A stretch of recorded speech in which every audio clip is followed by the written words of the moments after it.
जय महाराष्ट्र. मी हर्षद हरिश्चंद्र पाटील, माजी नगरसेवक आणि जिल्हा संघटक मनसे. कल्याण चिलफाटा रोडवर मानपाडा जंक्शनवर रोज ट्रॅफिक होते. रोज म्हणजे आपण जर विचार केला तर रुणवालपासनं मानपाड्याला जायला, सोनारपाड्यापासनं मानपाड्यापर्यंत यायला आणि मानपाडा रोड संघवी गार्डनपासनं मानपाड्याला यायला जो साधारण 5 मिनिटाचा रस्ता आहे, रोज त्याला पाऊण ते 1 तास जातो.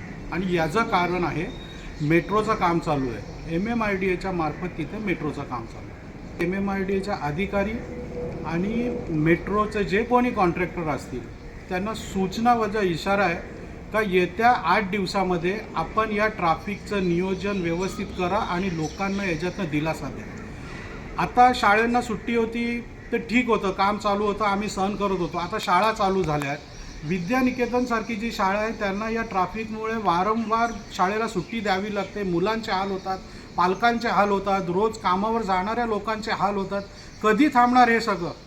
आज वर्षभर झाला याचं काम चालू आहे, कोणी लक्ष देत नाही त्या मानपाडा जंक्शनवर. आणि तिथलं ट्रॅफिक सॉल्व करणं याच्यासाठी काय मोठ्या रॉकेट सायन्सची आवश्यकता नाही आहे. फक्त तिथे जो बॉटल नेक झालेला आहे, जिकडनं 2 लेन 3 लेन ट्रॅफिक येते तिन्ही बाजूनी आणि इथे सिंगल लेन होते, तिथे साईडचं थोडं एन्क्रोचमेंट जर केलं, एक साईड शोल्डर केलं तर 2 लेन व्यवस्थित चालू शकते तिथे. किती दिवस आम्ही या सगळ्या गोष्टी सहन करायच्या? इथले जे स्थानिक लोकप्रतिनिधी आहेत, त्यामध्ये सन्माननीय आमदार महोदय असतील, नगरसेवक असतील, आपण देखील याचा विचार केला पाहिजे. या बाबतीचा लोकांनी आपल्याला इथे निवडून दिलेलं आहे, जन्मत दिलेलं आहे. आपण या बाबतीत जरा कधीतरी विचारणार आहात की नाही प्रशासनाला, का फक्त आपण कार्यक्रमाला जाऊनच सगळ्या गोष्टी करणार आहात? माझी तर इथल्या लोकप्रतिनिधींना विनंती आहे, आपण या रस्त्याला स्वर्गीय ह.ब.प. सावळाराम बाबा महाराज यांचं नाव दिलं आहे.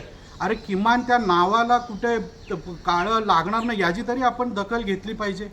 MMRDAचे अधिकारी असतील किंवा मेट्रोचा कॉन्ट्रॅक्टर असेल, जर 8 दिवसामध्ये आपण मानपाडा सर्कलच्या ट्रॅफिकच्या बाबतीत योग्य नियोजन केलं नाही तर एवढं फक्त लक्षात ठेवा का गाठ मनसेची आहे. मग आम्ही दाखवू का आम्ही काय करू शकतो ते.